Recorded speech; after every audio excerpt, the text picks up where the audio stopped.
क्या आपको भी ऐसा लगता है कि अगर आपके साथ हाइपोथायरायडिज्म का प्रॉब्लम है तो आप ज़िंदगी भर ओवरवेट रहेंगे?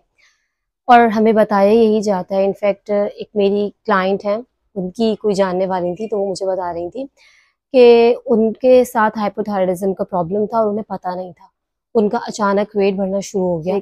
अगर आपके साथ ऐसी कोई भी सिम्पटम्स आती हैं, ऐसी कोई भी अलामतें आती हैं जिसमें बालों का बहुत ज़्यादा थिन होना, एकदम से ओवरवेट हो जाना, पूरे दिन डाउन फ़ील करना, लेथार्जिक फ़ील करना, जैसे कि कुछ काम करने की हिम्मत नहीं होती ना, इस तरह का फ़ील करना, अगर ऐसा हो और आपकी ड्राइनेस बहुत ज़्यादा हो रही हो बॉडी पे, अगर ये तमाम अलामतें नज़र आती हैं, तो एक दफ़ा अपना थायराइड का टेस्ट ज़रूर करा लीजिए, हो सकता है ये वाला प्रॉब्लम हो।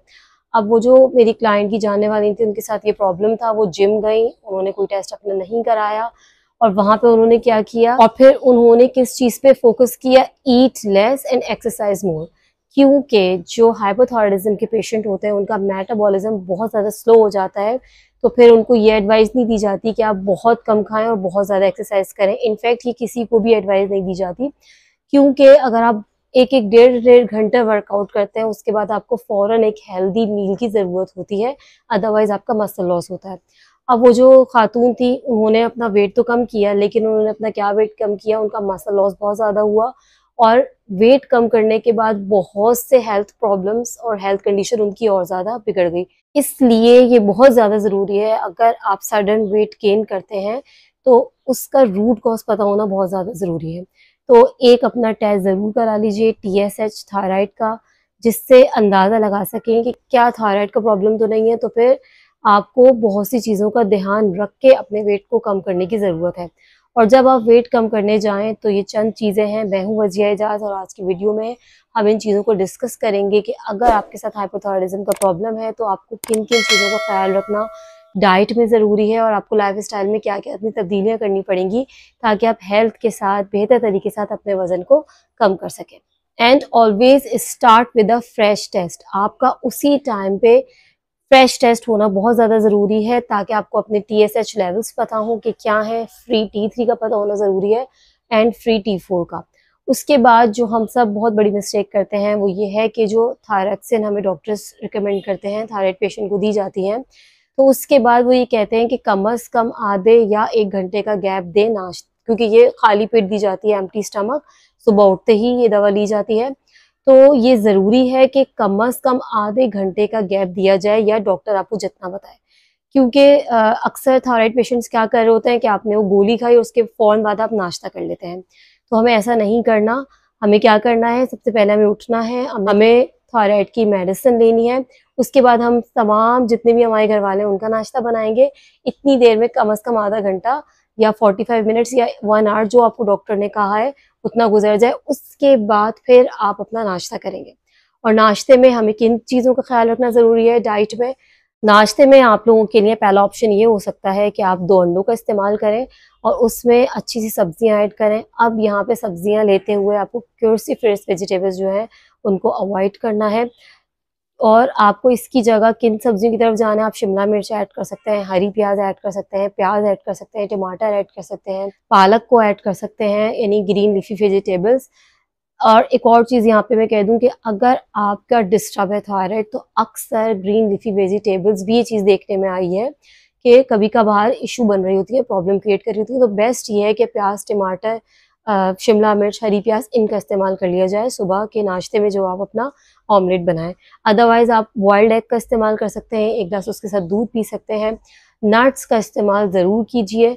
और फिर एक और ऑप्शन ये है कि अगर आप किसी दलिए का इस्तेमाल करते हैं, तो फिर दलिए में भी अच्छे से नट्स और सीड्स को ऐड करके ले सकते हैं। नमकीन दलिया इस्तेमाल करते हैं, तो उसमें आप चिकन को ऐड करके नमकीन दलिया ले सकते हैं। ओट्स यहाँ पर बेस्ट है। अब चाहें तो आप दूध में ओट्स का इस्तेमाल कर लीजिए, नट्स और सीड्स को ऐड करके, या फिर आप नमकीन दलिया बना के इसमें चिकन को और जो काली मिर्च, नमक और मसाले जो आप ऐड करें, उस तरह करके भी आप इसको बना सकते हैं। और तीसरा ऑप्शन ये है कि आप बेसन का चीला इस्तेमाल कर सकते हैं। अब लंच में और डिनर में हमें जिन चीज़ों का ख्याल रखना है वो ये है, लंच और डिनर दोनों में इस चीज़ का हमें ध्यान रखना है कि हमें फाइबर इंटेक अच्छा रखना है और जो हम सैलड्स लेते हैं उसमें क्रूसीफेरस वेजिटेबल्स जैसे कैबेज, कॉलीफ्लावर, इन सबको हमें डाइट में शामिल नहीं करना, अवॉइड करना है, क्योंकि ये फिर प्रॉब्लम्स क्रिएट करती हैं थायराइड फंक्शंस के साथ। उसके अलावा ये है कि आप कोई सा भी गोश्त, चिकन, फिश, बीफ, तमाम गोश्त इस्तेमाल कर सकते हैं। भुने चनों का इस्तेमाल कर सकते हैं एज ए स्नैक। और फलों में बेरीज सबसे बेस्ट है, आप बेरीज का इस्तेमाल कर सकते हैं। अब थोड़ी सी इन चीज़ों पे बात कर लेते हैं कि कौन से हमें खानों को अवॉइड करना चाहिए और कौन से खानों को हमें शामिल करना चाहिए अगर हाइपरथायराइडिज्म का इशू है। तो जो आपको खाने अवॉइड करने हैं उनमें सबसे पहले तो ये क्रूसीफेरस वेजिटेबल्स आ गई, इनको अवॉइड करना है। उसके अलावा सोया और सोया प्रोडक्ट्स जितने भी हैं उनको हमें अवॉइड करना है। और हाइपोथायराइडिज्म की कुछ कंडीशंस में ग्लूटेन का हमें इस्तेमाल नहीं करना, क्योंकि फिर वो ट्रिगर करती है लाइनिंग को और प्रॉब्लम्स क्रिएट करती है। तो ये 3 फूड हैं जो हमें अवॉइड करने हैं। और उसके साथ साथ एक चीज़ का बहुत ज़्यादा ध्यान रखने की ज़रूरत है कि हाई फाइबर फूड अगर हम लेते हैं तो उसके साथ हमें थायराइड मेडिकेशन फ़ौरन नहीं लेनी, क्योंकि फिर ये उसके एब्जॉर्प्शन में प्रॉब्लम्स क्रिएट कर सकती है। और उसके अलावा कैल्शियम और आयरन का सप्लीमेंट अगर हम लेते हैं तो उसके फ़ौरन साथ हम थायरॉक्सिन की मेडिसिन को नहीं लेना, क्योंकि ये भी फिर एब्जॉर्प्शन में प्रॉब्लम्स करेगी। अब हम बात करते हैं कि कौन से खानों को हम शामिल करेंगे जो कि हमारे वज़न को कम करने में भी हेल्पफुल होंगे और उसके साथ साथ ये सपोर्ट करेगा थायराइड फंक्शंस को बॉडी में। तो उसमें सबसे पहले आ जाते हैं आयोडीन रिच फूड्स। जितने भी आयोडीन रिच फूड्स हैं उसमें आयोडीन मिला नमक भी शामिल है। आपको जो भी अपना खाना बनाना है सुबह नाश्ते से लेके रात के खाने तक, तो उसमें इस चीज़ का ध्यान रखना है कि नमक में अच्छी मिकदार में आयोडीन शामिल हो। आयोडीन मिला नमक इस्तेमाल करना है। और जितनी भी डेयरी प्रोडक्ट्स हैं और एग्स उसके अंदर आयोडीन शामिल होता है। उसके अलावा जो आप अपना स्नैकिंग करेंगे तो भुने चने आपके लिए बहुत अच्छे हैं। और सेलेनियम रिच फूड को आप शामिल करेंगे जिसमें हमारे पास ब्राज़ील नट्स हैं, sunflower seeds, tuna, Turkey and chicken. Selenium इसलिए थायराइड के पेशेंट्स के लिए बहुत ज़्यादा ज़रूरी है क्योंकि ये T4 एंजाइम को कन्वर्ट जो वो T3 में होता है उसके लिए बहुत ज़्यादा ज़रूरी है। जिंक रिच फूड्स को भी हमें ऐड करना है और उसमें कौन कौन से फूड आते हैं, बीफ, जितने भी legumes, pumpkin seeds. Zinc is needed for thyroid synthesis hormone.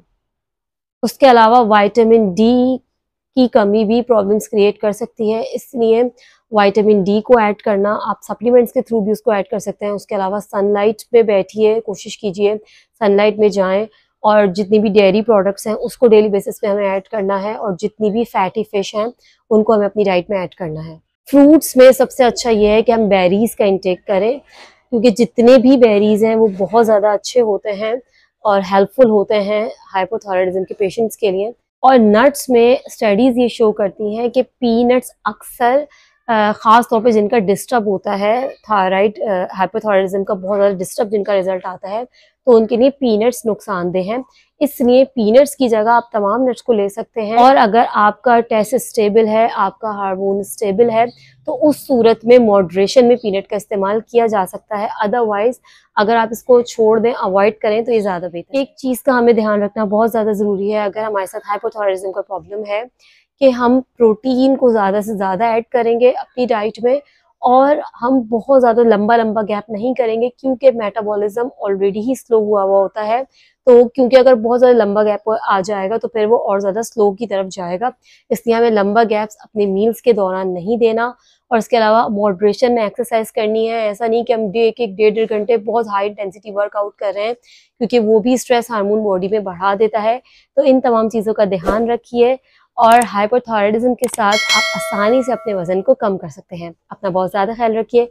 Stay happy, stay healthy. Thank you so much.